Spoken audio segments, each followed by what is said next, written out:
Hello and welcome to A Bright Future Fitness podcast. My name is Ashley Bright. If you have not listened to the podcast before, this one introduces myself and what we're going to be discussing in different podcasts with different guests and sometimes with just on my own. Today's one is really just going to be starting off discussing the kind of key things to start with to do with anabolic steroids, what they actually are, and kind of what it does, and the whole process of what steroids do as such. So we will start. This is some stuff I have written down, taken from books, different other stuff. Before I start talking about this, I'm no doctor, so I do not, in any circumstances, recommend people to take any sort of steroid. This is also from books, facts from people, and everything like that. So, basically, anabolic steroids are a class of medication that contain synthetically manufactured form of the hormone testosterone or a related compound that is derived from or similar in structure to this hormone. In order to fully grasp how anabolic steroids work, it is therefore important to understand the basic function of testosterone. Testosterone is the primarily male sex hormone. It is manufactured by the Leydig cells in the testes at varying amounts throughout a person's lifespan. The effects of this hormone become most evident during the time of puberty, when an increased output of testosterone will elicit dramatic physiological changes in the male body. This includes the onset of secondary male characteristics, such as a deepened voice. Can't even read my own writing on this laptop. Body and facial hair growth, increased oil output by the glands, development of sexual organs, maturation of sperm, and an increased libido. Indeed, the male reproduction system will not function properly if the testosterone levels are not significant. All such effects consider the masculinizing or androgenic properties of this hormone. Increased testosterone production will also cause growth promoting or anabolic changes in the body, including an enhanced rate of protein synthesis, leading to muscle accumulation. Testosterone is the reason males carry more muscle mass than women, as the two sexes have vastly contrasting amounts of this hormone.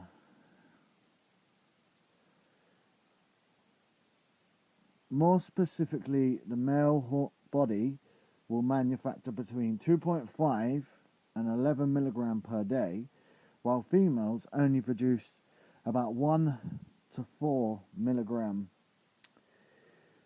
The dominant sex hormone for women is estrogen, which has a significant different effect on the body.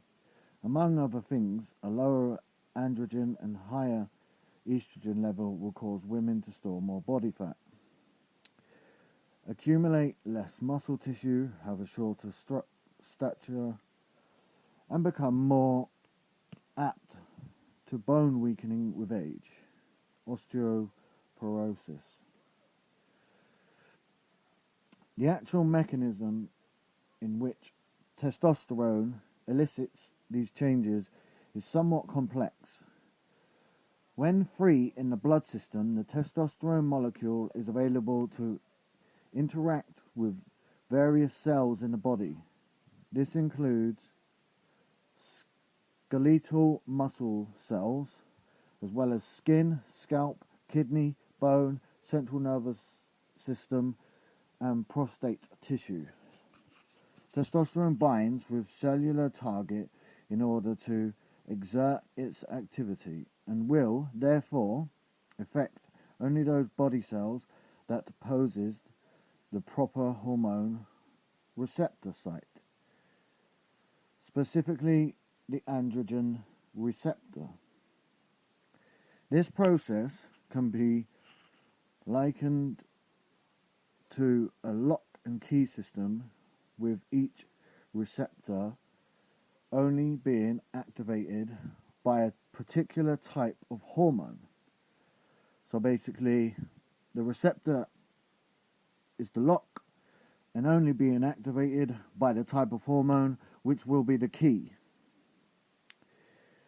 During this interaction, the testosterone molecule will become bound to the intracellular receptor site located in the cystosol,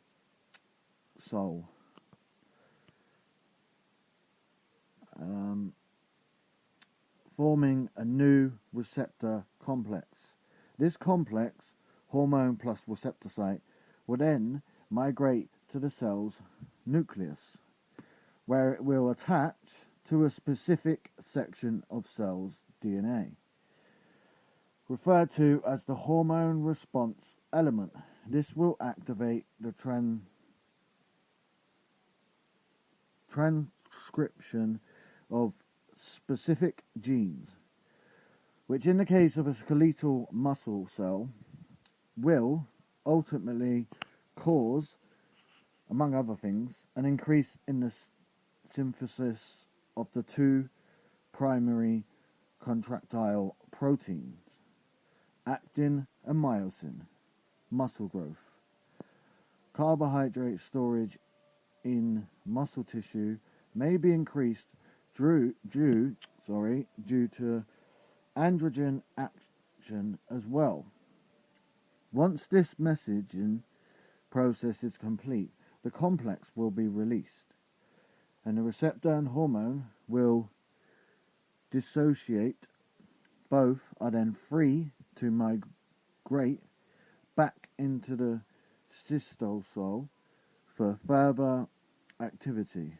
The testosterone molecule is also free to diffuse back into circulation to interact with other cells.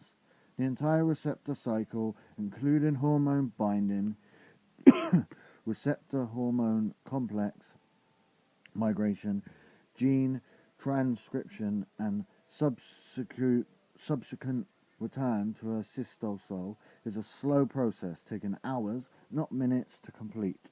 For example, in studies using a single injection of nandrolone, it is measured to be 4 to 6 hours before free androgen receptors migrate back to the cystosol after activation. It is also suggested that this cycle includes the splitting and formation of new androgen receptors once returning to cystosol. A possible explanation for the many observations that androgens are integral in the formation of their own receptor sites.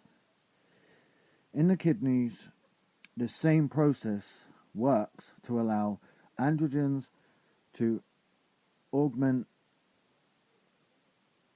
red blood cell production. It is this effect that leads to an increase in red blood cell concentrations and possibly increased oxygen transport capacity.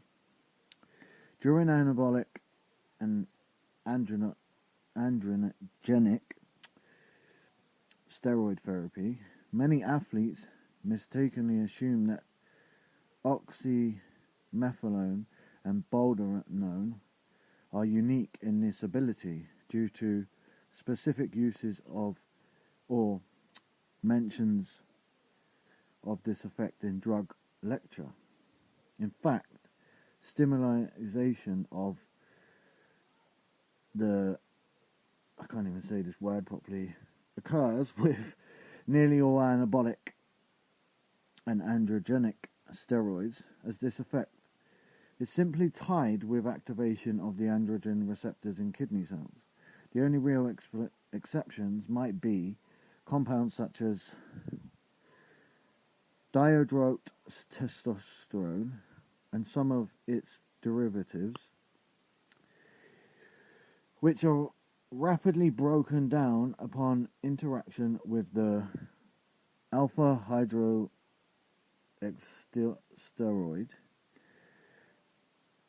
dehydrogenase enzymes. Kidney tissue has a similar enzyme distribution to muscle tissue, and therefore display low activity in its tissues. So that kind of part of the discussion of it. Obviously, there is a lot more detail in books. Currently, some of what I have just taken out of is from a book called Anabolics 2010. There's very many books by the same person, which are called Anabolics, and they just have the years. Why won't it go to the top? It won't go to the top properly, but I was trying to find the person who wrote the book.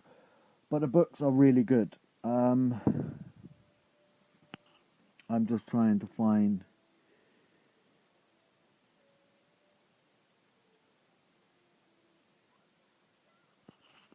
some more information kind of to do with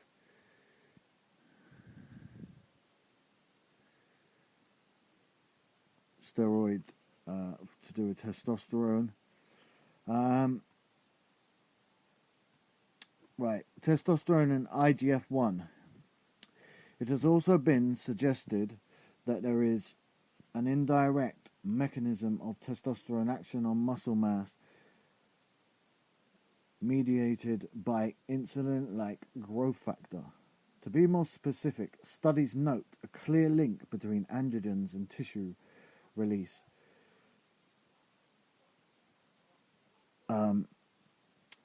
And responsiveness to this anabolic hormone.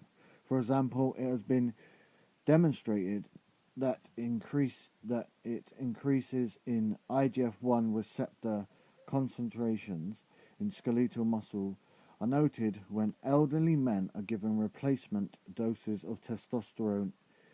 In essence, the cells are becoming primed for the actions of IGF-1 by testosterone. Alternately, we see marked decreases in IGF-1 receptor protein levels with androgen deficiency in young men.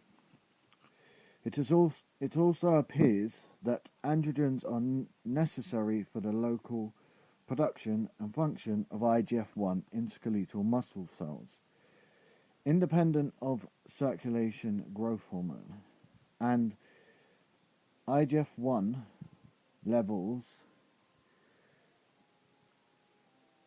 since we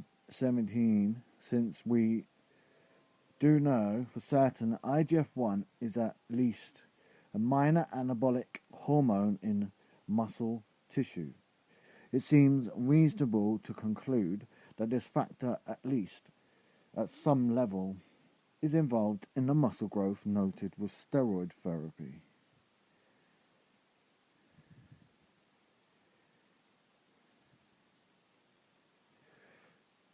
Direct and indirect steroids.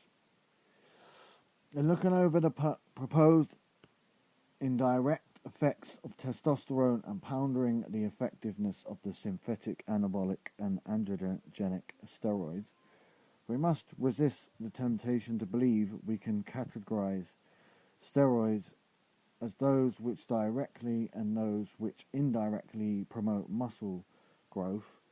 The belief that there are two dichotomous groups or classes of steroids ignores the fact that all commercial steroids promote not only muscle growth but also androgenic effects. There is no complete separation of these traits at this time, making clear that all activate the cellular androgen receptor. I believe the theory behind direct and indirect steroid classification originated when some note the low receptor binding affinity of seemingly strong anabolic steroids like oxymethylone and methadrostanone if they bind poorly yet work well. Something else must be at work. This type of thinking fails to recognize other factors in the potency of these compounds, such as their long half-lives, estrogenic activity, and weak interaction with restrictive binding proteins, free versus bound testosterone. But there may be possibly be different in the way various compounds could foster growth indirectly, such that advantages might even be found with certain synergistic drug combinations. The primary mode of action with all these compounds is the androgen receptor. The notion that steroid X and Y must never be stacked together because they both compete for the same receptor when stimulating growth, while X and Z should be combined because they work via different mechanisms, should likewise not be taken too seriously. Such classifications are based on speculation only, and upon reasonable investigations are clearly invalid.